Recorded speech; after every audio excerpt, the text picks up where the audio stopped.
ಮೀಸಲಾತಿ ಗೊಂದಲ ನಾಳೆಯಿಂದ ದತ್ತಾಂಶ ಸಂಗ್ರಹಕ್ಕೆ ಮನೆ ಮನೆಯ ಸಮೀಕ್ಷೆ ನಡೆಸಲಾಗುತ್ತೆ. ಮೇ 17ರವರೆಗೂ ಒಳ ಮೀಸಲಾತಿ ದತ್ತಾಂಶವನ್ನು ಸಂಗ್ರಹಿಸಲಾಗುತ್ತೆ. ನ್ಯಾಯಮೂರ್ತಿ ನಾಗಮೋಹನ್ ದಾಸ್ ಸಮಿತಿ ಸರ್ವೆಯನ್ನ ಮಾಡಲಿದೆ. ಈ ಹಿಂದೆ ವರದಿಯನ್ನ ಸಲ್ಲಿಕೆ ಮಾಡಲಾಗಿತ್ತು. ದತ್ತಾಂಶದ ಕೊರತೆ ಅಂತ ಹೇಳಿತ್ತು ಸಮಿತಿ. ದಲಿತ ಕುಟುಂಬಗಳ ಸಮೀಕ್ಷೆ, ಅನ್ಯ ಕೋಮಿನ ಮನೆಗಳಿಗೆ ನಂಬರಿಂಗ್, 3 ಹಂತಗಳಲ್ಲಿ ನಡೆಯಲಿರುವಂತಹ ಸಮೀಕ್ಷೆಯ ಕಾರ್ಯ ಮೇ 19ರಿಂದ 27ರವರೆಗೆ ಪಂಚಾಯಿತಿ ಮಟ್ಟದಲ್ಲಿ ಸಮೀಕ್ಷೆ ನಡೆಯುತ್ತೆ. ಆನ್ಲೈನ್ ಸಮೀಕ್ಷೆಯಲ್ಲೂ ಕೂಡ ದಾಖಲೆ ಮಾಡಲಾಗತ್ತೆ. ಇನ್ನು ಆನ್ಲೈನ್ ಮುಖಾಂತರವಾಗಿಯೂ ಕೂಡ ಭರ್ತಿಗೆ ಅವಕಾಶವನ್ನು ಮಾಡಿಕೊಡಲಾಗ್ತಾ ಇದೆ. ದತ್ತಾಂಶ ಸಂಗ್ರಹಕ್ಕೆ 59,000 ಶಿಕ್ಷಕರನ್ನ ನೇಮಕ ಮಾಡಲಾಗಿದೆ.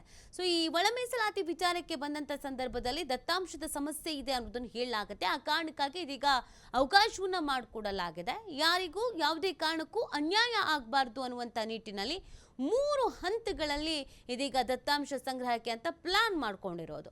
ಮೊದಲ ಹಂತದಲ್ಲಿ ಮನೆ ಮನೆಗೆ ತೆರಳಿ ಡೀಟೇಲ್ಸ್ ಅನ್ನ ಪಡ್ಕೊಳ್ತಾರೆ. ಅದು ಸಾಧ್ಯ ಆಗದೇ ಇದ್ದಾಗ, ಅಕಸ್ಮಾತ್ ಮನೆಗೆ ಹೋದಾಗ ಮನೇಲಿ ಅಂತೆಲ್ಲ ಹೇಳಿದಾಗ ಗ್ರಾಮ ಪಂಚಾಯತಿಯ ಲೆವೆಲ್ನಲ್ಲಿ ಅವಕಾಶವನ್ನು ಮಾಡಿಕೊಡಲಾಗುತ್ತೆ. ನೇರವಾಗಿ ಅಲ್ಲಿಗೆ ಬಂದು ನೀವು ಡೀಟೇಲ್ ಅನ್ನ ಕೊಡ್ಬೋದು. ಅಕಸ್ಮಾತ್ ದೂರದ ಯಾವುದೋ ಊರಲ್ಲಿ ಇದ್ದೀವಿ, ಬರೋದಕ್ಕೆ ಸಾಧ್ಯ ಆಗಿಲ್ಲ, ಅಥವಾ ಈ ಜಾತಿ ಗಣತಿಯಲ್ಲಿ ಈಗೇನು ಸಮಿತಿ ರಚನೆ ಮಾಡ್ಕೊಂಡಿದ್ದಾರೋ ಅವರಿಗೆ ಡೀಟೇಲ್ ಅನ್ನು ಕೊಡೋದಕ್ಕಾಗ್ತಾ ಇಲ್ಲ ಅಂತ ವಿಚಾರ ಬಂದಾಗ ಆನ್ಲೈನ್ ಮುಖಾಂತರವಾಗಿಯೂ ಕೂಡ ಭರ್ತಿ ಮಾಡೋದಕ್ಕೆ ಅವಕಾಶವನ್ನ ಮಾಡಿಕೊಡಲಾಗ್ತಾ ಇದೆ. ಹೀಗೆ ಟೋಟಲ್ ಆಗಿ 3 ಹಂತದಲ್ಲಿ ವರದಿಯನ್ನ ತಯಾರು ಮಾಡಲಾಗ್ತಾ ಇದೆ. ಈ ಬಗ್ಗೆ ಮತ್ತಷ್ಟು ಮಾಹಿತಿಯನ್ನು ನೀಡ್ತಾರೆ ನಮ್ಮ ಪ್ರತಿನಿಧಿ ರಾಕೇಶ್. ಇದೀಗ 3 ಹಂತದಲ್ಲಿ ಪ್ಲಾನ್ ಮಾಡಿಕೊಳ್ಳಲಾಗಿದೆ. ಈ ಒಳ ಮೀಸಲಾತಿ ಗೊಂದಲ ಅನ್ನುವಂಥದ್ದು ಬಹಳಷ್ಟು ಸಮಸ್ಯೆ ಕಾರಣವಾಗಿತ್ತು. ಹೇಗೆ ಇದನ್ನ ಪ್ಲಾನ್ ಮಾಡ್ಕೊಂಡಿದ್ದಾರೆ, ಯಾವ ರೀತಿಯಾಗಿ ವರ್ಕೌಟ್ ಆಗಬಹುದು ಇದು ಅಂತ?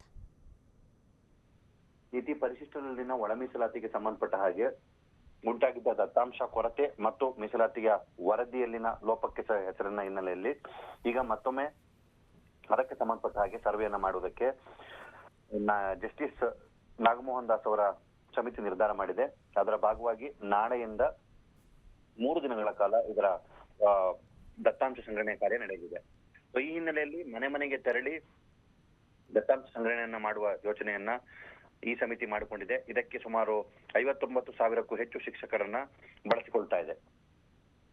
ಈ ಸರ್ವೆ ವೇಳೆ ಮನೆ ಮನೆಗೆ ತೆರಳಿ ಪರಿಶಿಷ್ಟರ ನಿವಾಸಗಳನ್ನ ಕಂಡುಹಿಡಿದುಕೊಂಡು ಅಲ್ಲಿನ ಅವರ ಆರ್ಥಿಕ ಸ್ಥಿತಿಗತಿ ಮತ್ತು ಕುಟುಂಬದ ಒಟ್ಟಾರೆ ಲೆಕ್ಕಾಚಾರಗಳನ್ನ ಮತ್ತು ಲೆಕ್ಕವನ್ನ ಪಡೆದುಕೊಂಡು ಆ ನಂತರ ಅದನ್ನ ಕ್ರೋಢೀಕರಿಸಿ ಒಳ ಮೀಸಲಾತಿಗೆ ಸಂಬಂಧಪಟ್ಟ ಹಾಗೆ ಇರುವಂತಹ ಪರಿಶಿಷ್ಟರ 2 ವರ್ಗಗಳ ನಡುವಿನ ವ್ಯತ್ಯಾಸವನ್ನ ಅಂಕಿ ಸಂಖ್ಯೆಗಳನ್ನ ನಿರ್ಧರಿಸುವ ಸಲುವಾಗಿ ಇದನ್ನ ಮಾಡಲಾಗ್ತಾ ಇದೆ. ಮೊದಲ ಹಂತದಲ್ಲಿ ಮೇ 5ರಿಂದ 3 ದಿನಗಳ ಕಾಲ ಈ ಯೋಜನೆಯನ್ನ ಪಾಲನೆ ಮಾಡಲಾಗುತ್ತೆ. ಆ ನಂತರದಲ್ಲಿ 2ನೇ ಹಂತಕ್ಕೆ ಪಂಚಾಯಿತಿ ಮಟ್ಟದಲ್ಲಿ, ಅಂದ್ರೆ ಯಾರು ಈ ಅಂಕಿಅಂಶಗಳ ದಾಖಲೆಗೆ ಒಳಪಡುವುದಿಲ್ಲವೋ ಅಥವಾ ಗಣತಿಗೆ ಒಳಪಡುವುದಿಲ್ಲವೋ ಅವರಿಗೆ ಮತ್ತೊಂದು ಅವಕಾಶವನ್ನು ಕೊಟ್ಟು ಪಂಚಾಯಿತಿ ಮಟ್ಟದಲ್ಲಿ ತೆರಳಿ ಅಲ್ಲಿ ತಮ್ಮ ದಾಖಲೆಗಳನ್ನ ಸಲ್ಲಿಸುವ ಮುಖಾಂತರ 2ನೇ ಹಂತದ ಸಮೀಕ್ಷೆಯಲ್ಲಿ ಭಾಗವಹಿಸಬಹುದು. ಹಾಗೆ ಈ 2 ಅಂಶಗಳಿಂದ ದೂರ ಉಳಿದಂತವರಿಗೆ 3ನೇ ವರ್ಗದಲ್ಲಿ, ಅಂದ್ರೆ ಮೇ 19ರಿಂದ 23ರವರೆಗೆ ನಡೆಯುವಂತಹ 3ನೇ ಹಂತದ ಆನ್ಲೈನ್ ಸಮೀಕ್ಷೆಯಲ್ಲಿ ತಮ್ಮ ಅಗತ್ಯ ದಾಖಲಾತಿಗಳನ್ನ ಸಲ್ಲಿಕೆ ಮಾಡುವ ಮುಖಾಂತರ ತಮ್ಮ ಗಣತಿ ಕಾರ್ಯದಲ್ಲಿ ಕೈ ಜೋಡಿಸುವಂತ ಪ್ರಕ್ರಿಯೆಯನ್ನ ಮಾಡಬಹುದು ಅನ್ನುವಂತಹ ಸೂಚನೆಯನ್ನ ಕೊಡಲಾಗಿದೆ. ಸೊ 3 ಅಂಶಗಳನ್ನ ಪರಿಗಣಿಸಿ 2 ತಿಂಗಳ ಅವಧಿ ಒಳಗಾಗಿ ವರದಿಯನ್ನ ಸಬ್ಮಿಟ್ ಅನ್ನು ಮಾಡುವುದಕ್ಕೆ ಆಯೋಗ ಸಿದ್ಧತೆಯನ್ನ ಮಾಡಿಕೊಂಡಿದೆ. ಇದಾದ ಬಳಿಕ ಸರ್ಕಾರಕ್ಕೆ ವರದಿ ಸಲ್ಲಿಕೆಯಾಗಿ ನಂತರ ಮೀಸಲಾತಿ ಸಂಬಂಧಪಟ್ಟಂತೆ ಇದ್ದ ಗೊಂದಲಗಳು ಪರಿಹಾರವಾಗಿ ಜುಲೈ ವೇಳೆಗೆ ಮೀಸಲಾತಿಗೆ ಸರ್ಕಾರ ತಾನು ನಿರ್ಧರಿಸಿದಂತೆ ಅದನ್ನ ಜಾರಿ ಮಾಡುವಂತಹ ಪ್ರಮೇಯ ಏನಿದೆ ಅದಕ್ಕೆ ಬದ್ಧವಾಗಿ ನಡೆದುಕೊಳ್ಳೋದಕ್ಕೆ ಅವಕಾಶ ಸಿಗಲಿದೆ. ನೀತಿ. ಓಕೆ, ಥ್ಯಾಂಕ್ ಯು ರಾಕೇಶ್, ತಮ್ಮ ಡೀಟೇಲ್ಸ್ಗಾಗಿ.